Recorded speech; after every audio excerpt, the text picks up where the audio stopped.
मुंबईत आल्यावर पिंकीचं आयुष्य कसं होतं जाणून घेऊया। पिंकी, जब आप पहली बार मुंबई आई तब आपकी उम्र क्या थी?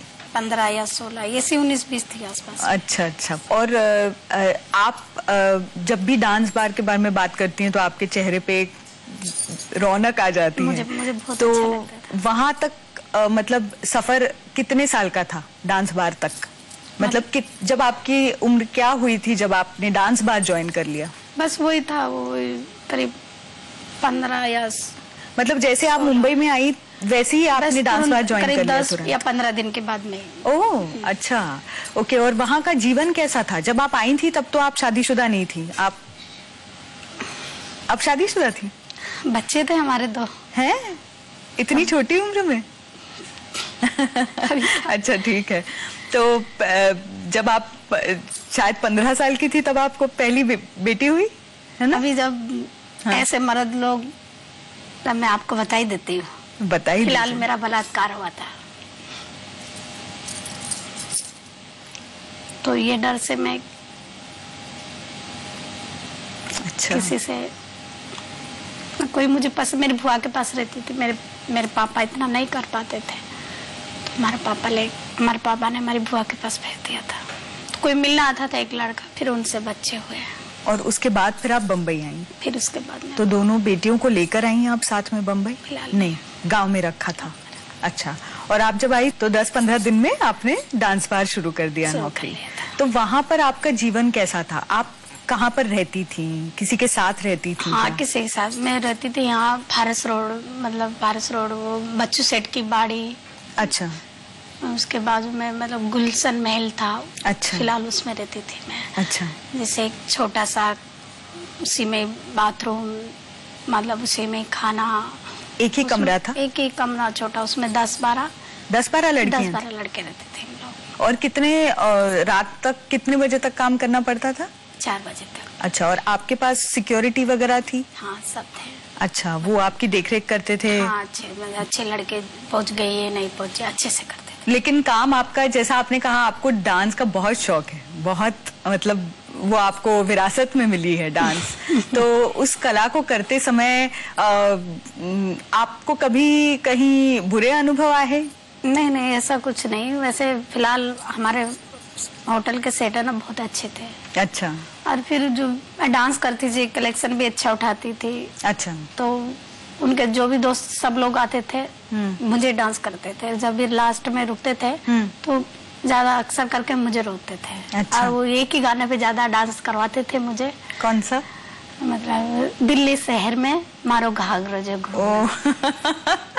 राजस्थानी बैकग्राउंड का? राजस्थानी टाइप में ना थोड़ा। और ये कितने दिनों तक चला फिर आपका काम? ये बहुत दिनों तक चला। ये मतलब अभी मेरी लड़की हो गई थी, फिर बाद में तीसरी लड़की? हाँ, तीसरी वाली। अच्छा।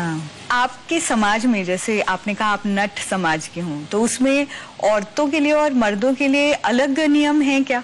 बहुत से लोग हैं जो मतलब बाहर की मेहनत करते हैं, वो अलग रहना चाहते हैं। और जैसे बहुत से लोग हैं जो मेहनत नहीं करते हैं, जैसे मैं ही खिलाऊं, मतलब औरतें खिलाए, मतलब बेटी मतलब कमा के खिलाए। अच्छा। लेकिन मेरा परिवार ऐसा नहीं था। अच्छा। मेरा परिवार बहुत अच्छा था, उन्होंने कभी भी ऐसा नहीं सोचा, लेकिन मैंने उनके लिए सोचा। अच्छा। आप भी ऐसा नहीं सोचते हैं, तो मैं चाहती हूँ कि आपके लिए मैं कुछ करूँ। पर आपके परिवार में सिर्फ आप अकेली हैं जो ये मतलब ये काम कला करने के लिए बम्बई में आई? हाँ, आप अकेली? मैं अकेली हूँ। फिर मेरे बाद में सब मेरी भतीजी भी है। अच्छा। मेरी बेटी भी है। फिलहाल मैंने नहीं चाहा था कि मेरी बेटी यहाँ आए। मतलब फिर जब बम्बई में आई तो आपके साथ कभी उन्होंने काम के बारे में चर्चा की? फिलहाल आपके या उनके? अब जब बड़ी हो नहीं, जब वो बड़ी हो गई है, मुझे मालूम नहीं पड़ा। बड़ी वाली जाने लग गई और 3 दिन हो गए थे उसे। कहाँ पर जाने लग गई? काम पे जाने लग गई थी वो। मतलब मेरी बहन ने बोला था कि बेटा कुछ नहीं रखा, कमाओ आप। लेकिन क्या काम करती हैं वो? डिस्को में जाती? फिलहाल पहले तो डांस ही था ना। हाँ, ओके। वो उन्होंने किया? अच्छा। फिर वो डांस बार में जाने लग गई। अच्छा। और आपको बिल्कुल पता नहीं था? मुझे 3 दिन बाद में मालूम पड़ा, बड़ी वाली जाने लगी कि 3 दिन बाद में। फिर मैंने कहा, मालूम पड़ा तो फिर मैं क्या बोलती, मैंने कहा चलो ठीक है जाओ। फिर मैंने कहा मैं अलग नहीं जाना दूंगी तुम्हें। अच्छा, तो आपके जब साथ आना है तो फिर मेरे साथ क्यों नहीं। ओह, और आपकी बेटियों के अभी बच्चे हैं? हाँ, बड़ी के एक वो है। कैसे हुआ? मतलब वो वैसे तो काफी छोटी हैं, आप उनको बहुत छोटी उम्र में वो सब नहीं करवाना चाहती थी जो आपने किया? तो मैंने नहीं चाहती थी, मुझे जब पेट से रह गई ना तब मालूम पड़ा। तुम्ही त्यांना वारंवार सल्ले देत असता, ह्या इव्हन कौटुंबिक स्थितीबद्दल सल्ले देत असता, तर हे फार उशिरा कळल्यामुळे ते टाळू शकली नाही पिंकी. दोन्ही मुलींचं असंच झालं? दोन्ही मुलींचं असंच झालं आणि दोन्ही मुलींचं होण्यामागे म्हणजे मुख्य कारण असं होतं की तेव्हा बंदीची चर्चा जी चालू होती, म्हणजे तुम्हाला आठवत असेल तर एक वर्षभर तर बंदीबद्दल चर्चा चालूच होती. त्या दरम्यान मुली जायला लागल्या. आणि दुसरं असं आहे की ह्यांच्या समाजामध्ये तुम्ही 2 दिवस 3 दिवस किंवा 1 दिवस अशा पद्धतीने फक्त बघत नाहीत. ते एक डिक्लरेशन असतं की मी कुठलं आयुष्य स्वीकारणार आहे, मी विवाहितेचं आयुष्य स्वीकारणार आहे की मी अगदी त्यांच्या भाषेत म्हणायचं तर कमाणेवाली ते आयुष्य स्वीकारणार आहे. मग ते त्यांचं डिक्लरेशन आहे की आता त्या कमावणाऱ्याच होणार. पण हे जे कमावणार हे ठरवणारे, आता ह्या 2 मुली स्वतः होत्या कदाचित, पण पिंकीच्या बाबतीत ठरवणारी ती स्वतः होती की हे लादलेलं असतं कुठे ना कुठेतरी परिवाराकडून? अगदी समाजशास्त्रीय दृष्टिकोनातून बघितलं तर दोन्ही असतं, पण मी कुठेतरी तिचा दृष्टिकोनातून बघायचा ह्या सगळीकडे प्रयत्न केला तर खरंच आहे की पिंकीची नतुत्राई झाली ती 11 वर्षाची असताना. हा पिंकीचा निर्णय आहे का? तेच, तो कसा पुन्हा तिचे आई वडील जे होते त्यांचं जे काही संपूर्ण त्या काळामध्ये चाललेलं होतं, तिची मोठी बहीण ह्या व्यवसायामध्ये गेल्यामुळे तिच्यावर जे काही अत्याचार घडत होते आणि त्यामुळे तिच्या कमाईवर परिणाम झाला होता. म्हणजे आपल्या समाजामध्ये वेश्या आहेत, पण आपण मानत नाही की आपल्या समाजामध्ये वेश्या आहेत. आपल्या समाजामध्ये सगळं आहे, पण आपण मान्यच करत नाही की ते आहे. आणि जोपर्यंत आपण मान्य करत नाही, त्यांचं अस्तित्वच मान्य करत नाही, तोपर्यंत आपण त्यांच्याबद्दल काही उपाययोजना करूच शकत नाही. ह्या समाजांमधल्या मी काही हजार मुलींशी बोलले असेल आणि त्या प्रत्येकीने जवळजवळ असं सांगितलंय कुठेतरी. खूप कमी मुली असं म्हणतात की त्यांचा निर्णय नव्हता किंवा असं. सगळ्या म्हणजे त्याच्यामध्ये त्यांचा निर्णय सामील असतो परिवाराबरोबर. कारण की पिंकीच्या बहिणींची ज्यांची लग्न झाली होती त्यांच्या स्टोरीज ती बघत होती की त्या विवाहित असताना सुद्धा नवऱ्याचा मार खात होत्या किंवा त्या विवाहित आहेत आणि म्हणून त्यांच्याकडे पैशाचे अधिकार कुठल्याही प्रकारचे नव्हते. पण ज्या कमावणाऱ्या बहिणी होत्या त्या पैसे कमवून आई वडिलांचं कुटुंब आणि त्या कुटुंबामध्ये तेव्हा पिंकीचंही एक पोट होतं की ते त्यांच्या पैशावर भरलं जात होतं. आता ही बघायला गेलं तर ही स्थिती आपण राग करू शकतो की हे काय, ही अशी लोक वागतात आणि असं वागलं पाहिजे का? आपण त्यांना खूप नैतिकता रिकाम्या पोटी शिकवू शकतो. म्हणजे रिकामी पोट त्यांची, माझं भरलेलं पोट आहे आणि मी त्यांना शिकवते नैतिकता. पण रिकाम्या पोटी ती नैतिकता हजारो वर्ष सांभाळणं. आणि खरं सांगायचं तर मला खूप असं ते मजबुरी की स्टोरी पण नाही ते मी बघत. एक संस्कृती म्हणून पण एक होती, परंतु त्यांची जी एक संपूर्ण संस्कृती होती त्याच्यामध्ये विवाह संस्था ही नव्हतीच. आणि त्यामुळे काय होतं की ती नसल्यामुळे कुटुंब प्रमुख स्त्री होती, तिच्याकडे वारसा हक्क होता. त्या ज्या चांगल्या गोष्टी नष्ट झाल्या, वाईट गोष्टीही होत्या. म्हणजे आपल्याकडे लग्न आहे, लग्न हे आपल्याकडे शरीर संबंधांशिवाय लग्न होऊच शकत नाही. म्हणजे लग्न आहे म्हणजे शरीर संबंध असलेच पाहिजे. तसंच नथुत्राईचा विधी लग्ना इतकाच महत्वाचा त्यांच्याकडे मानला जात होता. परंतु त्या व्यक्तीशी त्यांनी जन्मभर जोडून राहावं असं त्यांच्याकडनं अपेक्षा नव्हती. माझं स्वतःचं वैयक्तिक मत असं आहे की स्वातंत्र्याच्या नंतर जातपंचायतीच्या संदर्भातले जे निर्णय घेतले गेले अगदी तळागाळापर्यंत ते पोचले का? जे समाज कधीही एका जागी स्थिरावू शकले नाहीत, अशा समाजांच्या संदर्भामध्ये काही वेगळ्या योजना आपण विचार केल्या का? आपण त्याच्याकडे पाहिलं का? म्हणजे त्या मुली बारबाला बनल्यानंतरच आपण हे सगळं बघायला लागलो का? म्हणजे अचानक जाग यावी आणि आपण चापकाचे फटकारे त्या माणसाला मारायला लागावं की आता तू सुधार, इतकं मला ते मजेदार वाटायला लागलं होतं की मी म्हणजे कदाचित मीही त्याच मध्ये आहे की मला नव्हतं दिसलं पिंकीमुळे कदाचित माझे डोळे उघडले असतील, पिंकी सारख्या मुलींमुळे. म्हणजे मी खूपदा असं म्हणायची की खूप असे मोठे मोठे समाजशास्त्रज्ञ असं म्हणत होते की वर्षा काळे आणि बारबाला अशा पद्धतीने ब्लॅकमेल करतायत की डान्स बार बंद झाल्यानंतर आम्ही सरळ वेश्या व्यवसायात जाऊ, म्हणजे रस्त्यावर यावं लागेल, रस्त्यावर उभं राहून. हे आम्ही समाजाला ब्लॅकमेल करतोय, बारबाला समाजाला ब्लॅकमेल करतायत. हे कसं ब्लॅकमेलिंग आहे? ही भीती आहे. ती भीती एखाद्याने बोलून दाखवणं जर ब्लॅकमेलिंग असेल समाजाला तर उपाय नाही. म्हणजे ह्याच्यामधली हतबलता जर कोणी समजू शकलं नाही आणि त्याला जर कोणी असं धरलं की ह्या धमक्या आहेत, तर आज तुमच्या समोर 20 ते 25 हजार मुली रस्त्यावर उभं राहून वेश्या व्यवसाय करण्यासारख्या अतिशय गंभीर आणि अतिशय ज्याला म्हणू की कायमस्वरूपी त्या धोकादायक एका वातावरणामध्ये शिरलेल्या आहेत. आणि तो धोका त्या 25,000 मुलींच्या कडे जाणाऱ्या 2.5 लाख लोकांना सुद्धा आहे. आणि ह्याचं सिरियसनेस नाही आपल्यामध्ये, तर माहित नाही म्हणजे कशा पद्धतीने त्यांना समजवायचं. पिंकी कदाचित त्याच्यातून वाचेल किंवा कदाचित तिच्या मुली नाही वाचणार, कदाचित तिचे मुलगे मोठे होऊन हे प्रश्न समाजाला विचारतील. आपकी बेटियां अभी क्या काम करती हैं? अभी फिलहाल बड़ी वाली बेटी है, वो फिर मैंने बच्चा पेट में उनके 6 महीने करीब है, वो काम पे नहीं जा रही है. और फिलहाल उससे छोटी है, वो उसकी तबीयत ठीक नहीं रहती है. मतलब थोड़ा कमजोर टाइप की है वो. अच्छा. कभी जाती है कभी नहीं जाती है. अभी ये सोच रही हूँ मैं कि जैसे बच्चों को, मैंने लड़कों को अलग से रखा है.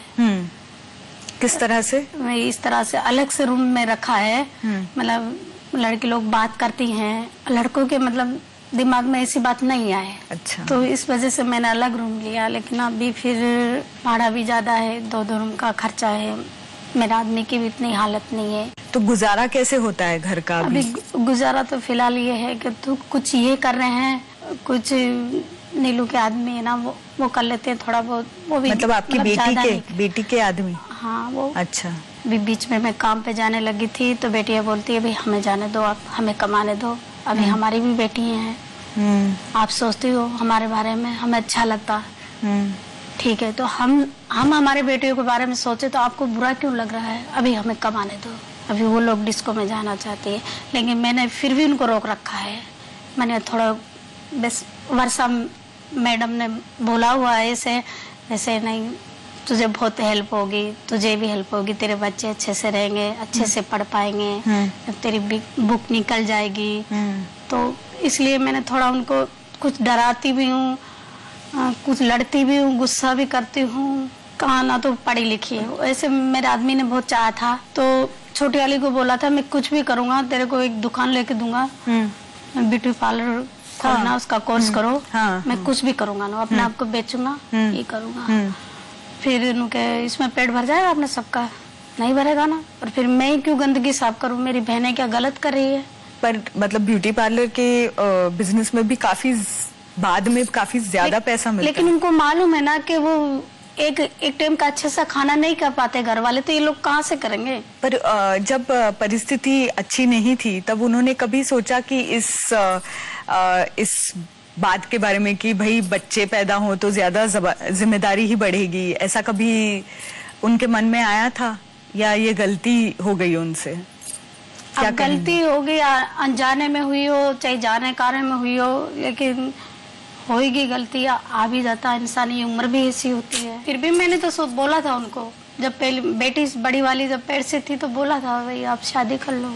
हाँ बोला था. चलो ठीक है, आपने कर लिया जो ठीक है, लेकिन अभी शादी कर लो. फिर वो सामने वाला राजी नहीं है तो फिर मैं मेरी बेटी को कैसे देखो? छोटी वाली वो बोलती कि मैं तो शादी कर रही हूँ किसी बड़ा मतलब उम्र वाला आदमी से, वो तो मुझे अच्छा सा रखेगा. मैंने कहा पागल हो क्या? तो मैंने कभी मत करना. लेकिन फिर भी उसने जाके ऐसा कर लिया. उसकी बेटी रह गई, पेट से रह गई, वो भी छोटी वाली भी. छोटी वाली भी पेट से? छोटी वाली भी. फिर उसकी एक लड़की हो गई, 1 साल की है फिलहाल. कितनी उम्र है आपकी छोटी बेटी की? 19 या 20.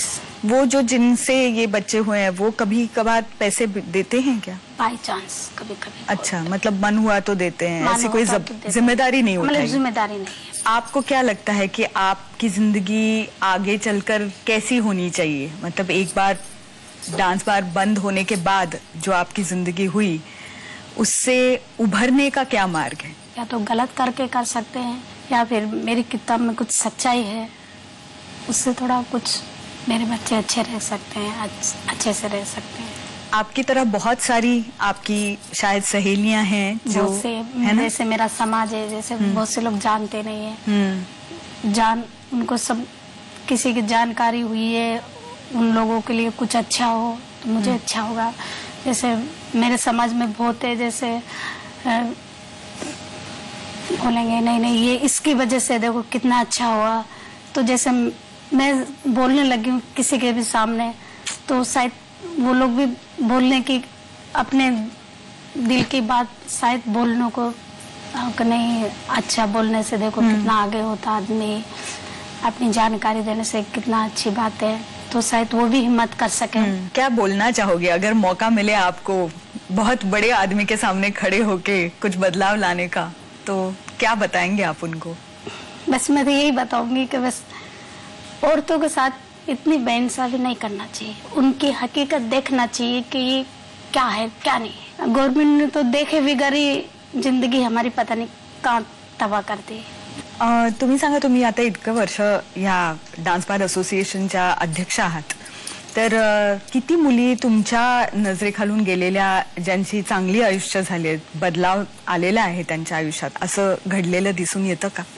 असं नक्की म्हणजे घडलेलं आहेच आहे, कारण की काही मुली आहेत त्यांची ही दुसरी पिढी आहे. अच्छा. त्यांची आई आली होती आणि साधारणतः 90च्या नंतर त्यांच्या मुलींनी कामाला सुरुवात केली आणि त्याच्यानंतरची म्हणजे आता तिसरी पिढी मुंबईमध्ये राहते. त्यामुळे अशा मुली ह्या व्यवसायाबाहेर पडू शकण्या एवढं त्यांनी पैसे जमा केले होते, त्यांच्याकडे तेवढी बचत होती.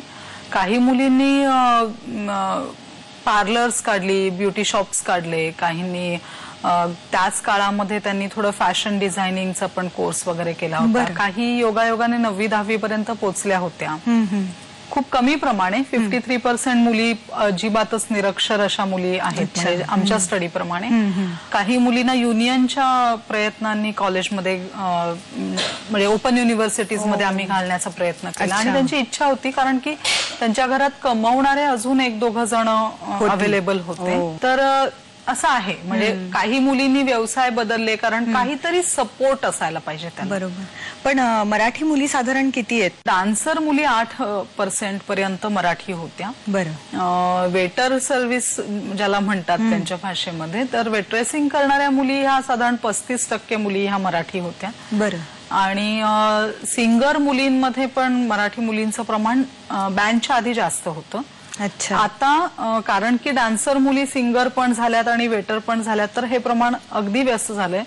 मराठी मुलींवर तर सर्वात पहिल्यांदा पूर्णतः बेरोजगारीची कुऱ्हाड कोसळली, कारण की जेव्हा चांगल्या सुंदर दिसणाऱ्या डान्सर मुलींनी सिंगरचं आणि वेटरचं काम घेतल्यानंतर पहिल्यांदा कोणाला म्हणजे वयाने जास्त होत्या, थोड्याशा जाड होत्या किंवा त्या म्हणजे बेसिकली मराठी गुजराती अशा ज्या मुली होत्या ज्या दिसायला इतक्या सुंदर नाहीत, की ज्या डान्सर मुली आल्यामुळे त्यांना नॅचरली ओनर्सने काढून टाकलं. तर मराठी मुलींच्या बाबतीमध्ये जे राज्य शासनाने म्हटलं होतं की आम्ही मराठी मुलींचं पुनर्वसन करू, बरं, तर तेही त्यांनी पूर्ण केलं नाही. बरं, हा प्रश्न तुम्हाला कदाचित ढोबळ वाटेल, पण आपण म्हणतो तसं काही संघटनात्मक कार्य बायका एकत्र येऊन करतात. अगदीच उदाहरण द्यायचं तर पापडांपासून कपड्यांपर्यंत, फॅशन डिझायनिंग पर्यंत आजकाल एक कोऑपरेटिव्ह सारखं करतात बायका.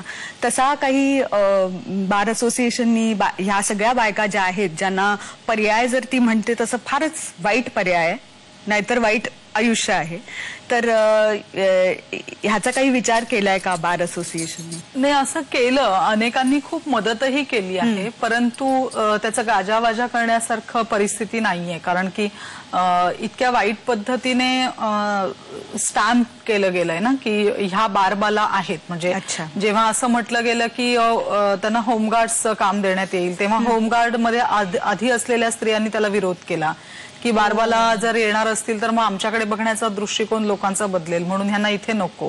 म्हणजे इतकं बहिष्कृत केलं गेलेलं आहे की जेव्हा असं म्हटलं की ज्युनियर आर्टिस्ट असोसिएशनने की तिथे त्यांना घेण्यात येईल, तर राज बब्बरने असं म्हटल्यानंतर पुन्हा एक हाहाकार माजला की ह्या येणार आहेत. म्हणजे असं की काम असं नाहीये, म्हणजे की खूप मोठ्या प्रमाणावर काम त्या सगळीकडे आहेत, ऑलरेडी आहेत. म्हणजे हे ज्या ज्या क्षेत्रांबद्दल आम्ही बोलतोय तिथे तिथे त्यांनी स्वतः काम घेतलेली आहेत. म्हणजे त्या माझ्या परिचयाच्या इंडिव्हिज्युअल लेवलवर त्यांनी इंडिव्हिज्युअल लेवलला आहेत. त्यांचं संख्या पण भरपूर मोठी आहे, काही ठिकाणी तर खूपच जास्त आहे.